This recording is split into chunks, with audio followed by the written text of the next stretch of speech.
మత్తయి సువార్త 21వ అధ్యాయము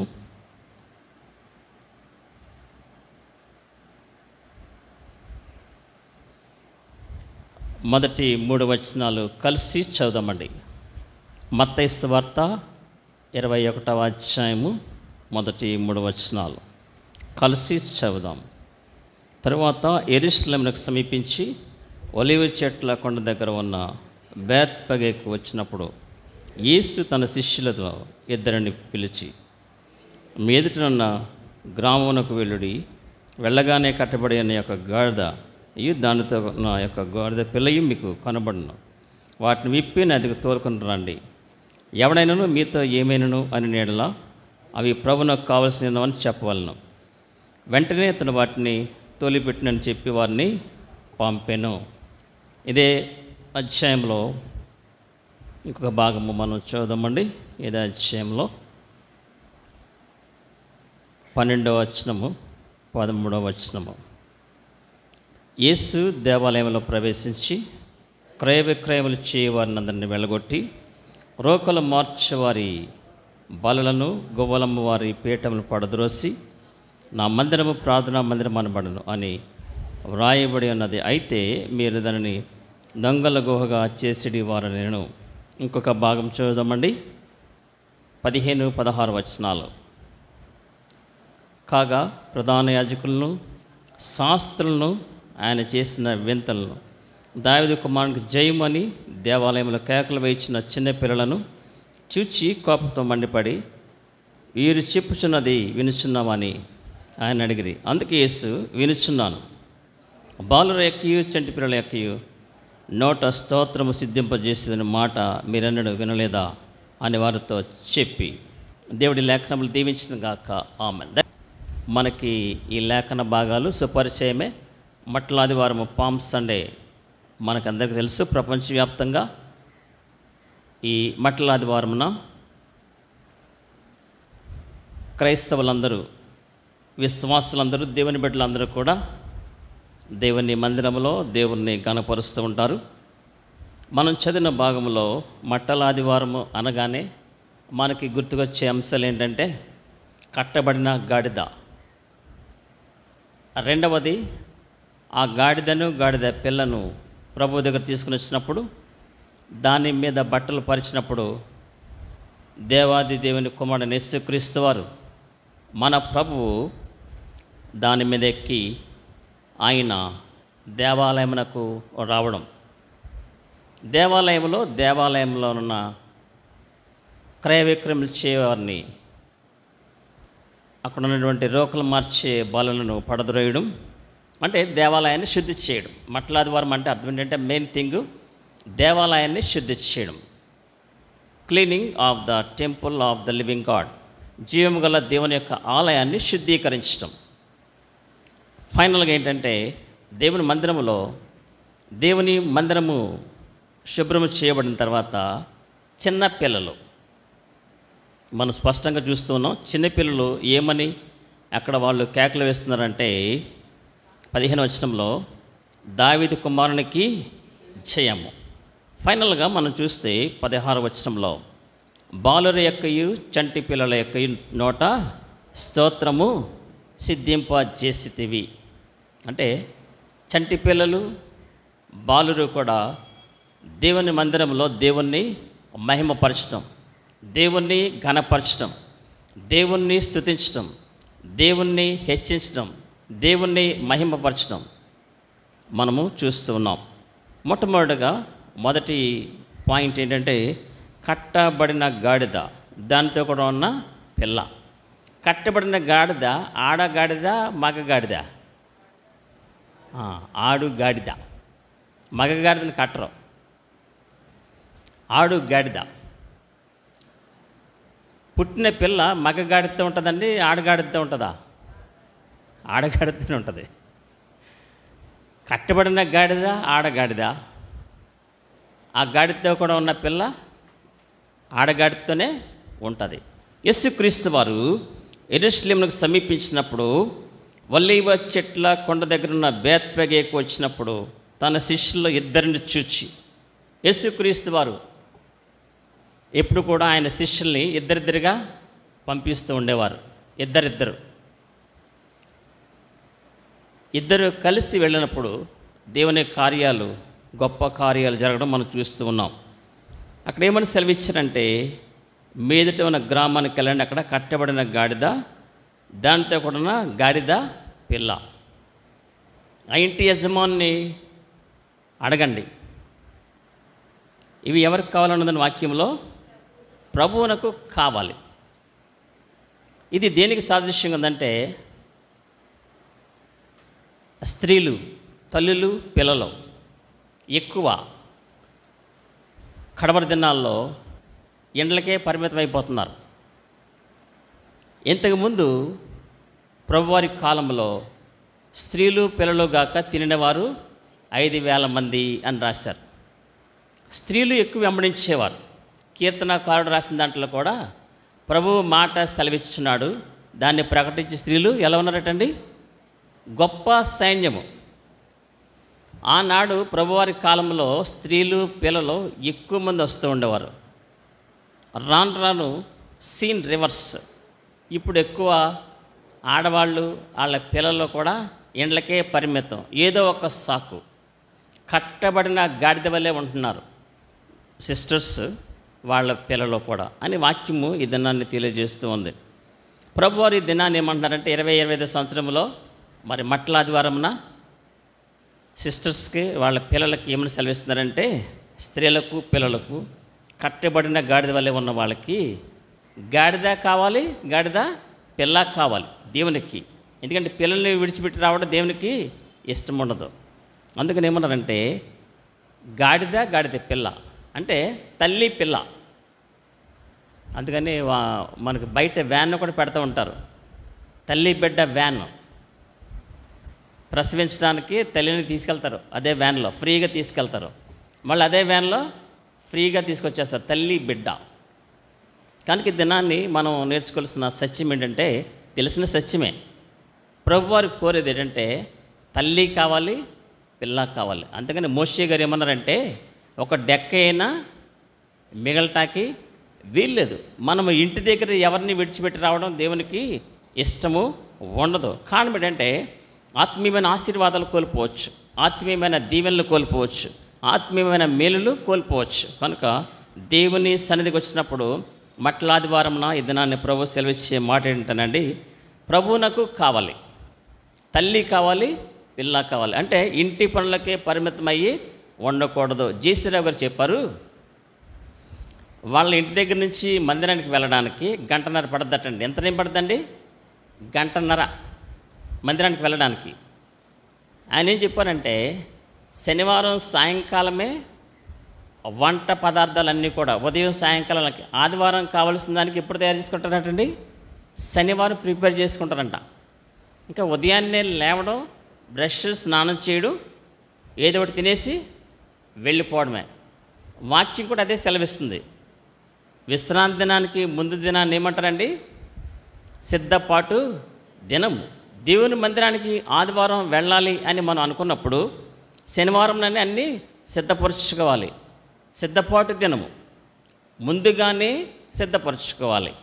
అప్పుడు మందిరానికి మనము సమయానికి రాగలం, మిస్ అవ్వకుండా రాగలం.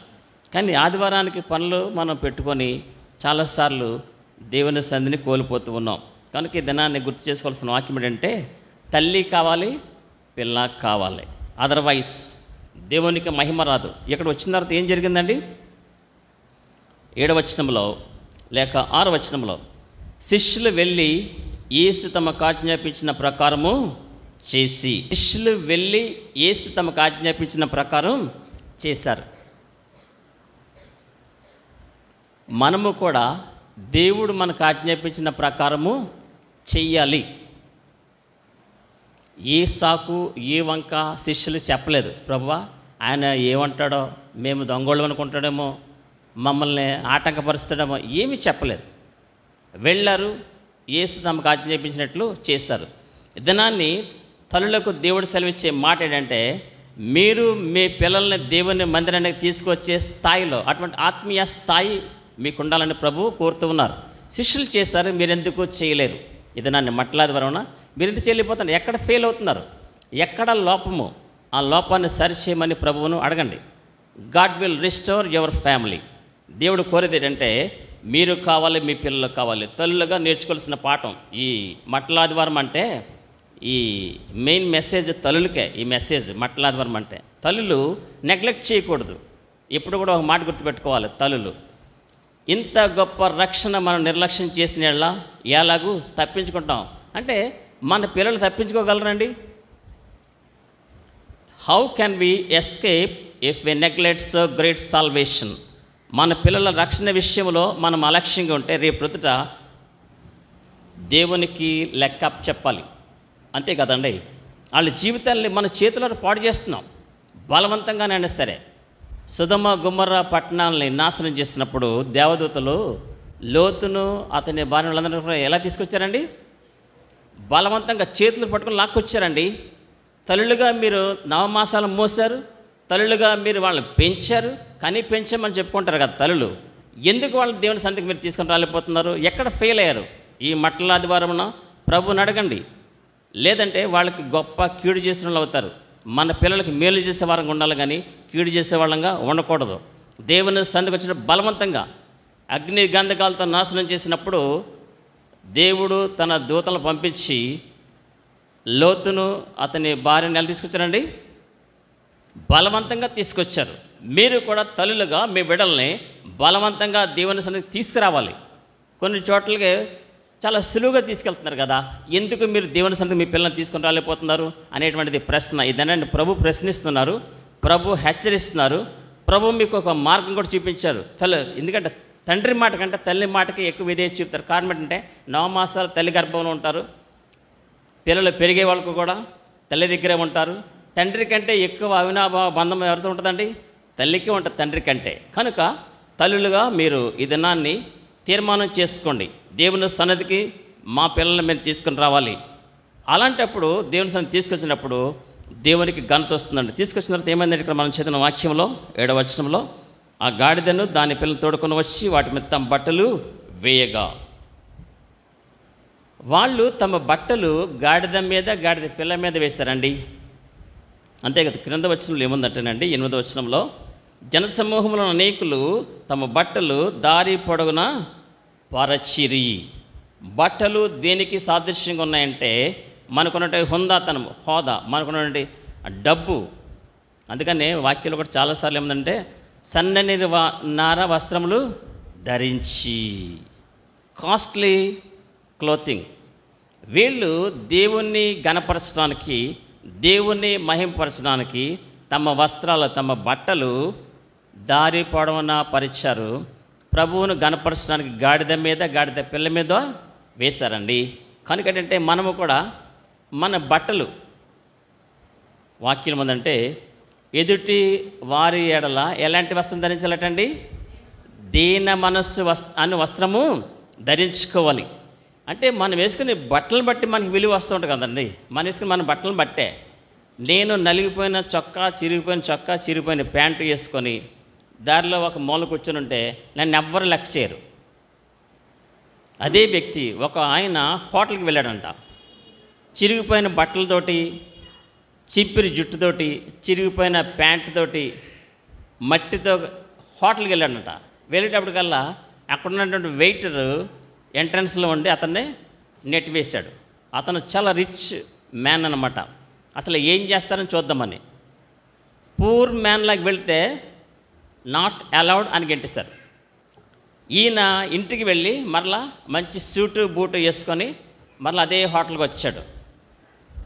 ఎవరైతే గెట్ అవుట్ ఉన్నాడో ఆ వ్యక్తి శాల్యూట్ చేసి, వంగి నమస్కారం చేసి, కమిన్ సార్ అని డోర్ తీసి అతనితో కూడానే వెళ్ళి మంచి టేబుల్ దగ్గరికి నడిపించాడు. ఎంత డిఫరెన్స్ అండి. మనము కూడా మన జీవితాల్లో ఎదుటి వారి ఎడల దీన మనసు అనే వస్త్రము దేవుడు కోరేది అది. దాని అర్థం ఏంటంటే, మన వస్త్రధారణ వల్ల కూడా దేవునికి మహిమ వస్తూ ఉందండి. వస్త్రధారణ ఇది దేవుడు కోరేది. మన ధనము, మన ఘనము, మన యొక్క ధన ఘనతలు. దాని అర్థం ఏంటంటే, మనకు కలిగిన వాటితో దేవుని ఏం చేయాలండి? మహిమ పరచాలి. దేవునికి డబ్బులు అక్కర్లేదు, ప్రభువారికి బట్టలు అవసరం అండి. దాని అర్థం ఏంటంటే వాళ్ళు అంతగా తగ్గించుకున్నారు. అందుకని వాక్యం ఉందంటే 5వ వచనంలో, ఇదిగో నీ రాజు సాత్వికుడై. చూడండి, మత్తయి సువార్త 21:5వ వచనంలో, ఇదిగో నీ రాజు సాత్వికుడై గాడిదను భారవాహక పశువు పిలైన చిన్న గాడిదని ఎక్కని యొద్దకు వచ్చుచున్నాడని సియోను కుమారుతో చెప్పుడి. ఒక పాట కట్టారు భక్తుడు, ఇదిగో నీ రాజు వచ్చుచుండే సియోను కుమారి సంతోషించు, యెరూషలేం కుమారి ఉల్లాసించు. సాత్వికుడైన దీనుడైన ప్రభువైన యేసుక్రీస్తు వారు గాడిద పిల్లను ఎక్కి వస్తూ ఉండగా వీళ్ళు తమ బట్టలు పరిచి దేవుణ్ణి మహిమపరిచారు. మనము కూడా మన యొక్క స్థితిగతుల ద్వారా దేవుణ్ణి మహిమపరచాలని దేవుడు కోరుతూ ఉన్నాడు. మనం చదివిన 3వ పాయింట్ చూద్దాం. మత్తయి సువార్త 21:12వ వచనం, యేసు దేవాలయంలో ప్రవేశించి క్రయ విక్రయములు చేయవన్నందరినీ వెళ్ళగొట్టి రోకలు మార్చు వారి బలలను గొవ్వలమ్ము వారి బలిపీఠములను పడద్రోసి నా మందిరము ప్రార్థనా మందిరం అనబడును అని రాయబడి ఉన్నది. అయితే మీరు దానిని దొంగల గుహ చేసిడి వారనెను.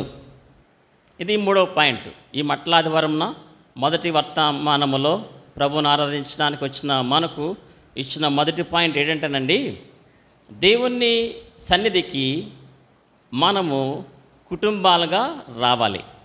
తల్లి బిడ్డ, గాడిద పిల్ల కుటుంబంగా రావాలి.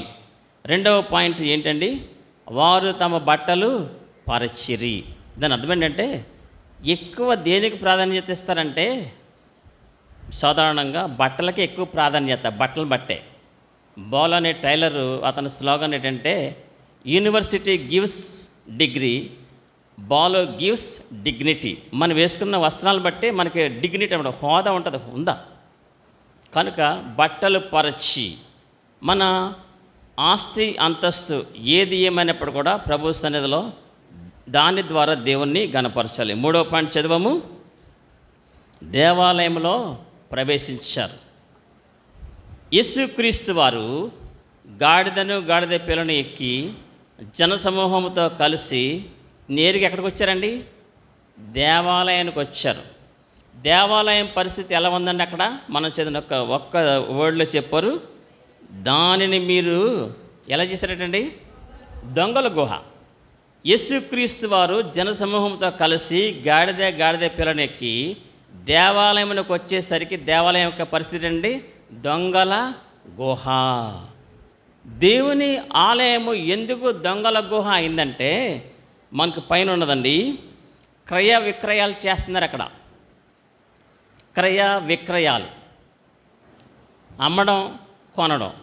2వది ఏముందండి అక్కడ మనం చదివిన వాక్యములో, రోకలు మార్చుచున్నారు. 3వది ఏముందంటే గొవ్వలు అమ్మవారి పీటలు, గొవ్వలు అమ్ముతూ ఉన్నారు.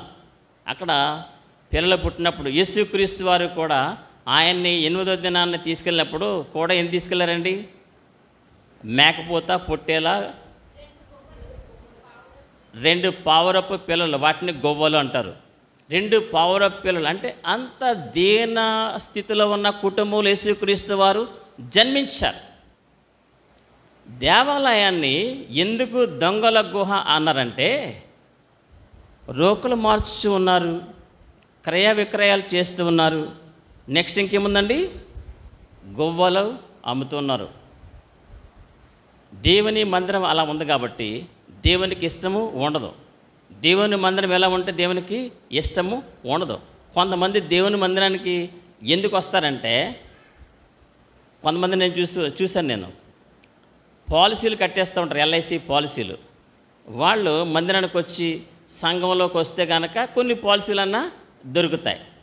కొంతమంది డ్వాక్రా, ఒక ఆవిడ ఇదివరకు వచ్చింది, కొన్ని వారాలు వచ్చింది తర్వాత పాస్టర్ గారండి, పాస్టర్ అమ్మ గారిని, చిన్న పాప గారిని డ్వాక్రాలో జాయిన్ అవ్వండి పాస్టర్ గారు అంది. వాళ్ళు జాయిన్ అవ్వరు అన్నాను. 3 వారాలు వచ్చింది. ఎప్పుడైతే డ్వాక్రాలో జాయిన్ అవ్వరా అని చెప్పానో మానేసింది. అంటే మందిరానికి ఏదో ఒక మిష చేత, ఏదో ఒక కోరిక చేత. విజయవాడలో పెద్ద మందిరం ఉంది, హెబ్రోన్ సహవాసం. సండే 2000 మంది వస్తారు. ఒక ఆయన చాలా తెలివైనవాడు అనమాట. ఒక కొత్తంతరపు ఆలోచన వచ్చింది, ప్రభువుని నమ్మినట్టుగా మందిరానికి వెళ్దాం, పాస్టర్ గారితో మంచి రిలేషన్స్ మెయింటైన్ చేద్దాం, ఆ విధంగా మనం బిజినెస్ స్టార్ట్ చేద్దాం అని ప్లాన్ చేశాడు. ఖాళీగా ఉండేవాడు నాలాగా. అంతే, మెరుపు లాంటి థాట్, మెరుపు లాంటి ఆలోచన వచ్చింది. అంతే, ఆలోచన వచ్చిందే తడుగా ఆదివారం మంచి తెల్ల బట్టలు వేసుకొని మందిరానికి వెళ్ళిపోయాడు. పాస్టర్ గారిని కలిశాడు, విశ్వాసాలందరిని కలిశాడు. మారుమనసు పొందానండి, ప్రభు నన్ను మరి ఏర్పాటు చేసుకున్నాడండి, నేను రక్షింపడ్డానండి అయ్యగారు, నేను బాప్తిస్మం ఇచ్చాడు అయ్యగారు అంటున్నాడు. మొదటి వారంలోనే అయ్యగారు నమ్మేశారు. అయ్యగారులు ఇంట్లో భార్య నమ్మరు, పిల్లలు నమ్మరు, సంఘాన్ని నమ్మరు, కానీ ఇలాగ కళ్ళబల్ల కబుర్లు చెప్పేవాళ్ళని ఈజీగా నమ్మేస్తారు. ఆ తిమోతి గారు, భక్సింగ్ గారికి ట్రాన్స్లేటర్ అయిన మంచి దైవజనుడు తిమోతి గారు ఆ మాటలు నమ్మేశారు. నిజమే గోపాలు, అలాగే సోదరుడా, బాప్తిస్మం పడితే ఎవరు ఆటంకపరచకూడదు కదా, అంతే 2 వారాలు నువ్వు మందిరానికి రా, బాప్తిస్మం ఇచ్చేద్దాం అన్నారు. బాప్తిస్మం ఇచ్చేశారు. ఇచ్చేసిన తర్వాత 1 నెల అయిన తర్వాత అయ్యగారు నేను చిన్న బిజినెస్ స్టార్ట్ చేస్తానండి అన్నారు. మీరు వచ్చి ప్రార్థన చేయండి అయ్యగారు అన్నారు. తప్పనిసరిగా సహోదరుడా, ఐ విల్ గ్లాడ్లీ కమ్ అన్నాడు.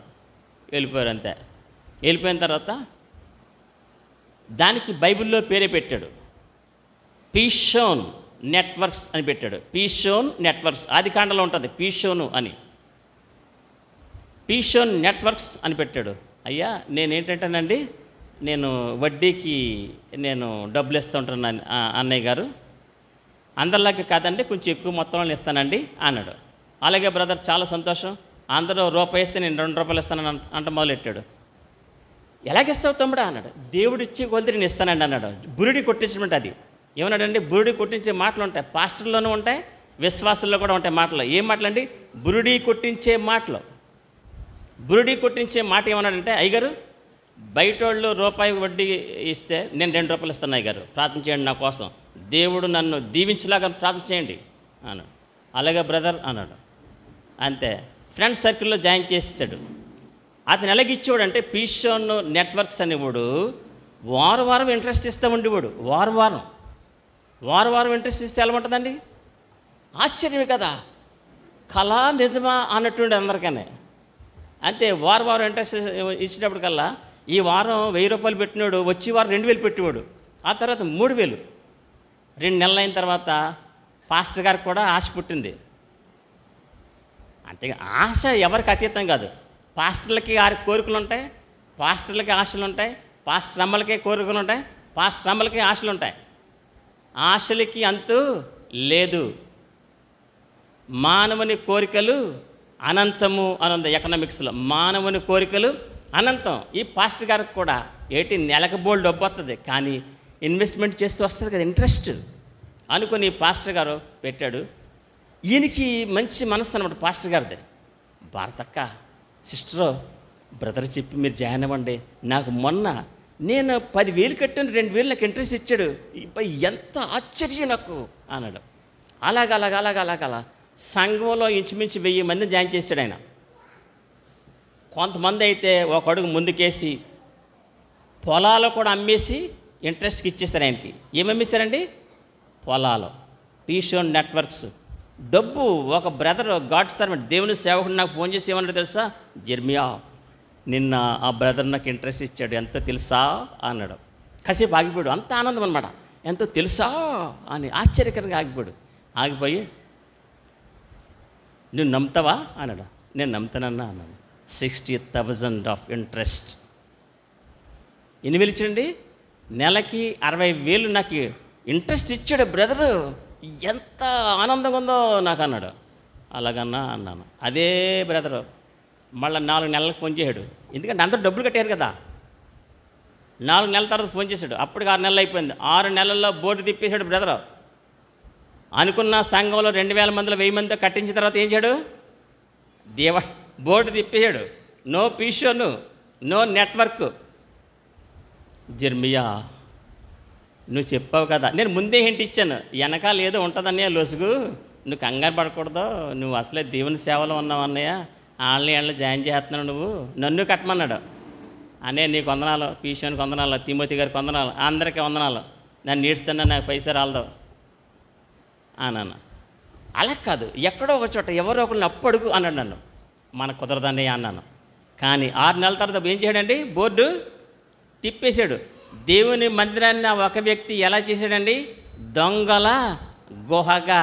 పాస్టర్ గారు మెల్ట్, పాస్టర్ గారు మెల్ట్, ఎవరి తాహతు కొలిది వాళ్ళు జాయిన్ అయిపోయారు. 6 నెలల తర్వాత బోర్డు తిప్పేశాడు. జెర్మియా నువ్వు అన్నంత పని అయింది జెర్మియా. ఏంటో అలాగా దేవుని చిత్తం తెలవకుండా చేశాను నేను, ఇప్పుడు ఏంటో ఏం చేయను అని నిట్టూరు పీరుతున్నాడు ఫోన్లో. నేను ఒకటేనా, నాకంటే పెద్దోడు ఆయన, అన్నయ్య మీకు తూర్పు పెట్టుందో అటు తిరిగి దండ పెట్టుకోండి, మీరు 3 చెరువు నీళ్ళు తాగిన డబ్బులు మీరు తిరిగి రావు. దేవుని మందిరాన్ని, దేవుని ఆలయాన్ని క్రయ విక్రయాలు చేస్తూ గొవ్వలు అమ్ముతూ ఇలా చేసేవాళ్ళు చాలామంది ఉంటారు.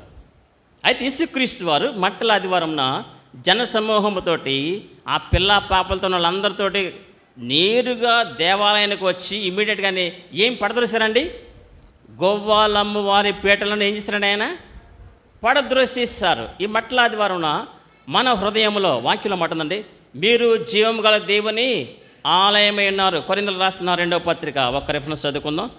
నేను ఎక్కువ రెఫరెన్స్లు తీరించలేనండి. నేను కొరింథీయులకు రాసిన 2వ పత్రిక ఇదొకే ఒక రెఫరెన్స్ చదివిస్తాను. 6వ అధ్యాయం, కొరింథీయులకు రాసిన 2వ పత్రిక 6వ అధ్యాయము 15, 16, 17, 18 వచనాలు కలుస్తున్నాయి. 18వ వచనం దగ్గర మనము జీవము గల దేవుని ఆలయం ఉన్నాము అన్న మాట అందరం కలిసి చదువుదాం.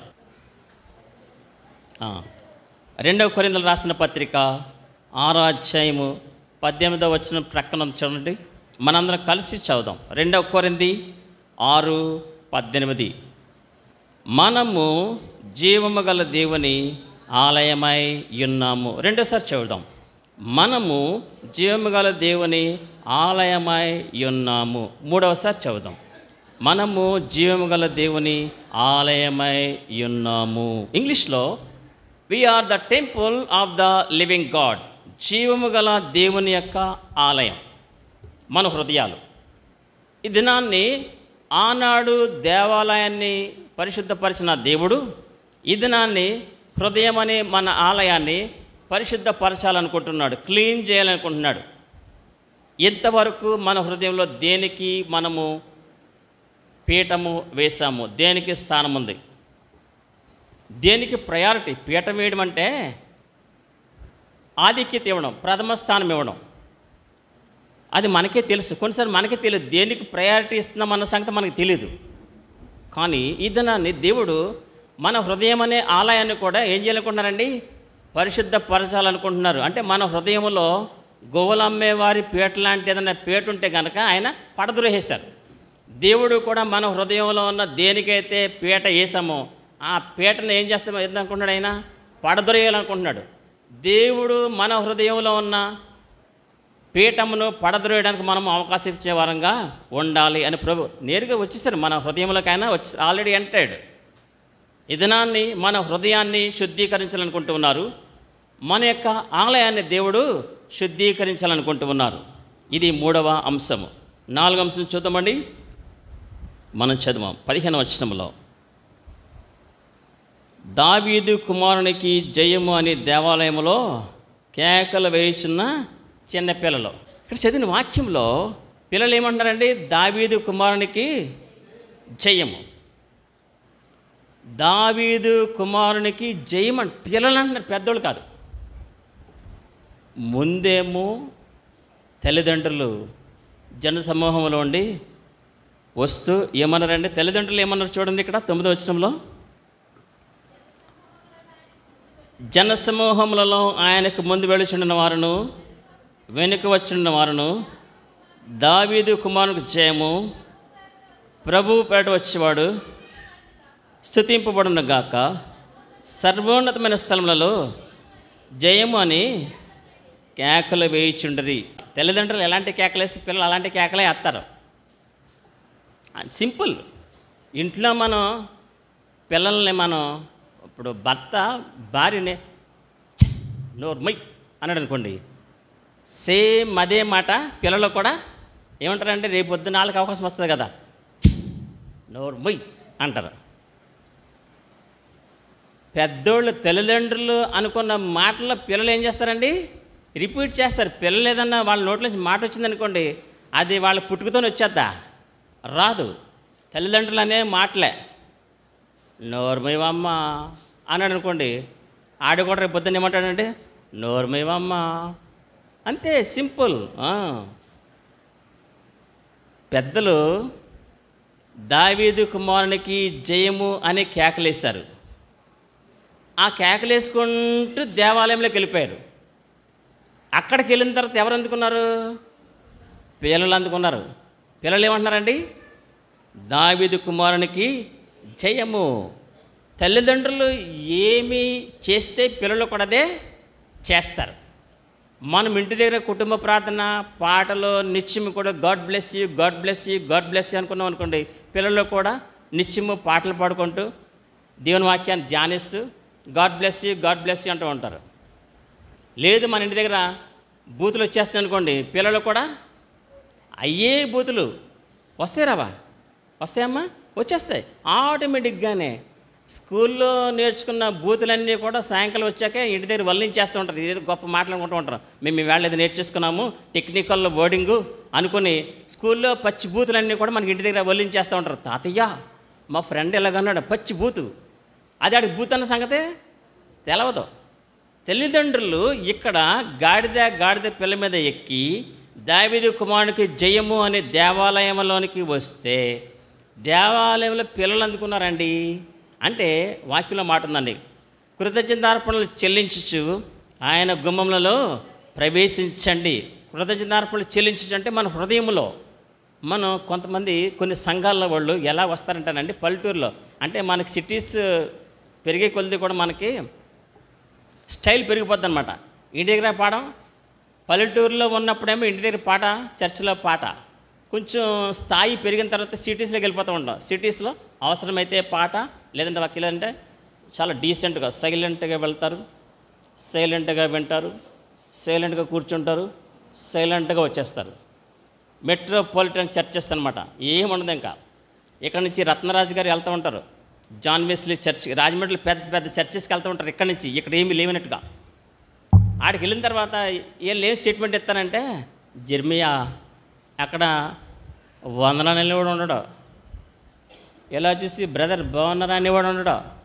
వెళ్తాము, కూర్చుంటాం, దేవా స్తోత్రం అనుకుంటాం.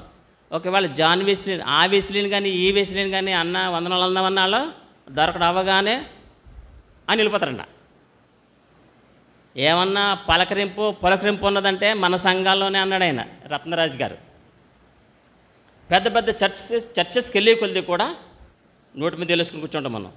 అక్కడంతా కూడా ఆశ్చర్యంగా ఉంటుంది. అమ్మగారు జిగల్ మన డ్రెస్సులో వచ్చి పాట పాడుతూ ఉంటే నడిపించునావా అని జిగల్ డ్రెస్లో పాట పాడుతూ జిగల్ మిరిమిట్లు కలిపే కాంతులతో అమ్మగారు ఉంటూ ఉంటే మనం నోరు ఆవలించి. ఇక్కడ జిగేలు ఉండదు, బిగేలు ఉండదు కాబట్టి మనం ఇక్కడ పాడారులే, ఏం పాడారు. అక్కడ అద్దెకి వాయిద్యాలు వాయించమని తీసుకొస్తారు. అక్కడ ఒక బ్రదరు ఒక పాట రికార్డ్ చేయడానికి ఎంత ఖర్చు చేస్తాడో తెలుసా? యూట్యూబ్లో వస్తూ ఉంటుంది. ఒక పాట రికార్డ్ చేయడానికి 2,50,000 ఇస్తాడటండి. ఎంత ఇస్తాడండి? 2,50,000. చాలా చర్చెస్లో వాయిద్యగాన్ని పిలిపిస్తామంటారు అద్దెకి. పిలిపించి ఆడిక్కడ డమడమ కొట్టేసి ఎవడో 10,000 తీసుకుని వెళ్ళిపోతాడు, ఇంకో చర్చికి వెళ్తాడు. ఆ మధ్యాహ్నం నుంచి ఇంకో చర్చిలో డమడమ కొట్టేస్తాడు. సాయంకాలం ఇంకో చర్చిలో. వాళ్ళందరూ కూడా కూలీ పనికి వచ్చినటువంటి వాయిద్యగాండ్రు అనమాట. ఆ వాయిద్యగాండ్రు డమడమ వాయించేటోడికల్లా మనం ఎంతో అబ్బా ఎంత బాగుందో పాట. మళ్ళీ కారు ఎక్కిన తర్వాత అంతే అదే చింతపండు పులుసు. మళ్ళీ తిట్టేసే భార్య పక్కన ఉంటుంది, చేదరించుకునే కొడుకు పక్కన ఉంటాడు. ఇంటికి వచ్చిన తర్వాత అంతా అయోమయం. అక్కడున్న గంట సేపు మాత్రం హెవెన్, అబ్బా స్వర్గంలో ఉన్నట్టు ఉంటుంది. బయటకు వచ్చి కారు ఎక్కిన తర్వాత ఊరుకో అంటుంది భార్య, నోరు మిసత్రాయి. ఎంత బాగా పాడింది పాట అన్నాడు అనుకోండి, వెంటనే సిస్టర్ గారు అనుకుంటుంది, పాట బాగుందా చీర బాగుందా, ఇలా కామెంట్ చేసేవాడు కూడా ఉన్నారు. ఎందుకంటే బ్రదర్ల చూపులు రకరకాలుగా ఉంటాయి కాబట్టి సిస్టర్లు తెలుసు కాబట్టి, సిస్టర్ నడిపించినావా పాట పాడింది అన్నాడు అనుకోండి, పాట బాగుందా చీర బాగుందా అని కామెంట్ చేసేవాళ్ళు ఉన్నారు. కనుక ఈవేళ 4వ పాయింట్, దేవుని మందిరములో మన బిడ్డలు దావీదు కుమారునికి జయము అనే స్థాయిలో ఉండాలి. ఏమనాలండి చెప్పండమ్మా? దావీదు కుమారునికి జయము. కారణం మార్గమంతా కూడా తల్లిదండ్రులు ఏమన్నారండి? దావీదు కుమారునికి జయము. మనం ఏది నేర్పిస్తే అదే. ఇప్పుడు కాకులకి భాష నేర్పుతున్నారు, కాకి కూడా మాట్లాడుతుంది. మాట్లాడే కాకిని చూశాను నేను, మాట్లాడే గోరింక చూశాను నేను, మాట్లాడే గోరింక నేను చూశాను, మాట్లాడే కాకిని చూశాను. ఈ మధ్యకాలంలో జంతువులు కూడా మాట్లాడేస్తున్నాయి. జంతువులు కూడాను మనం ఏది నేర్పిస్తే అదే మన పిల్లలకి వస్తుంది. తల్లిదండ్రులుగా మనం మోకాళ్ళేసి ప్రార్థన చేస్తున్నప్పుడు పిల్లలు కూడా మోకాళ్ళేసి ప్రార్థన చేస్తారు. ఉదయాన్నే లేచి బైబిల్ చదువుతున్నప్పుడు పొద్దున లేచి వాళ్ళు కూడా బైబిల్ చదవాలి గొబ్బోలు అనుకుని చదువుతారు. కనుక తల్లిదండ్రులని పిల్లలు ఏం చేస్తారు? ఇమిటేట్ చేస్తారు, అనుకరిస్తారు. మట్టలాదివారం 4వ పాయింట్ ఏంటంటే, మన బిడ్డలు దేవుని మందిరంలో దావీదు కుమారునికి జయము అనే స్థాయిలో ఉండాలి. కనుక 4 పాయింట్లు చూస్తామండి. మొదటిది ఏంటంటే, స్త్రీలు తల్లులు కూడా పిల్లల్ని తీసుకుని రావాలని వాక్యము తెలియజేస్తుంది. మందిరానికి వస్తారులేండి, నువ్వు రెడీ అయ్యమ్మా, జాగ్రత్తగా ముస్తాబయ్యి జాగ్రత్తగా రామ్మా అన్నాం అనుకోండి, వస్తే వస్తుంది, లేకపోతే లేదు. అయ్యోమ్మ ఏ అమ్మ రాలేదమ్మా, లేట్ అయిపోయిందమ్మా, లేట్ అయిపోయింది, రెడీ అయ్యాను కానీ గీజర్ సరిగ్గా పనిచేయలేదు అనుకో, వాటర్ సరిగ్గా రాలేదు, 1,00,000 అబద్ధాలు ఉంటాయి. కానీ మట్టలాదివారం వాక్యం ఏం చెప్తుందంటే, తల్లితో పాటే పిల్లని కూడా తోడుకొని రావాలి. నువ్వు తర్వాత రా నాయన, నువ్వు లేటుగా లేచి బాగా గారం మేగడం అంటాం. గారం వల్ల ఇప్పుడు ఎక్కువైపోయి ఎలాగైపోయింది మేగడం అంట. రాత్ర లేటుగా పడుకున్నాడు బాబు, ఆడు చదువుతాడంటే చదవడాడు, తెల్లవాళ్ళు సెల చూసి లేటుగా పడుకుంటాడు. మనం మేగుతాం. వాళ్ళ నాన్నతో ఏం చెప్తామంటే, బాబు లేటుగా పడుకున్నాడు. ఒక్కోసారి తల్లులు మేగుతూ ఉంటారు, ఒక్కోసారి తండ్రులు మేగుతూ ఉంటారు. మేగడం దేవుని దగ్గర కుదరదు అని మట్లాది వరకు తెలియజేస్తుంది. మేఘమా వాళ్ళు రేపొద్దున మనల్ని ఏకేస్తారు. మనం ఇప్పుడు మేఘం అనుకోండి, మన పిల్లల్ని రేపొద్దున ఏకేస్తారు. ఆ ఏకే వాళ్ళకి ఏకే మూడు వస్తాడు, ఇద్దరు కలిసి మనల్ని ఏకుతారు. రెండో పాయింట్ ఏంటంటే, మన చదివిన వాక్యంలో దేవాలయాన్ని శుభ్రపరచారండి. మన హృదయాన్ని, మన మందిరాన్ని, దేవుడి దినాన్ని శుభ్రపరుస్తూ ఉన్నారు. మనం ఎలా చేయాలి? యేసుక్రీస్తు వారు ఎలా శుభ్రపరిచారంటే, గోవలమ్మ వాళ్ళ దగ్గరికి వెళ్ళి, బాబు గోవలమ్మకే మానేయే, నేను బయట పడదో చేస్తాను ఏం చెప్పలేదు. సరాసరి వెళ్ళ తన్నేయడమే. చాలా ర్యాష్గా ఉన్నారని కొన్ని రెఫరెన్సెస్ ఏమున్నాయంటే, యేసుక్రీస్తు వారు దేవాలయంలోకి వచ్చినాడంట, కోపంతో మండిపడి ఎలా ఉన్నాడంటే, ఆయన మన దేవుని ఆలయము సరిగ్గా లేకపోయినా, మన హృదయం సరిగ్గా లేకపోయినా దేవునికి వస్తుందండి, కోపం వచ్చేస్తుంది. అండ్ ఫోర్త్లీ, మన పిల్లలు మనల్ని అనుకరిస్తారు. దేవా స్తోత్రం అంటే వాళ్ళు కూడా దేవా స్తోత్రం, ప్రభువా వందనాలు అంటే వాళ్ళు కూడా ప్రభువా వందనాలు, దేవా కరుణించు. శంకర్ ఏమన్నాడండి? దేవా పాపిని నన్ను కరుణించు అన్నాడు. శిలువ మీద ఉన్న దొంగ ఏమన్నాడండి? శిలువ మీద ఉన్న దొంగ ఫైనల్ వర్డ్స్ ఏమన్నాడండి? తండ్రి నీ రాజ్యంతో కూడా నన్ను. అలాంటి వర్డింగ్స్ మనం మన బిడ్డలకు నేర్పాలి. అవి చాలా బ్లెస్సింగ్గా ఉంటాయి.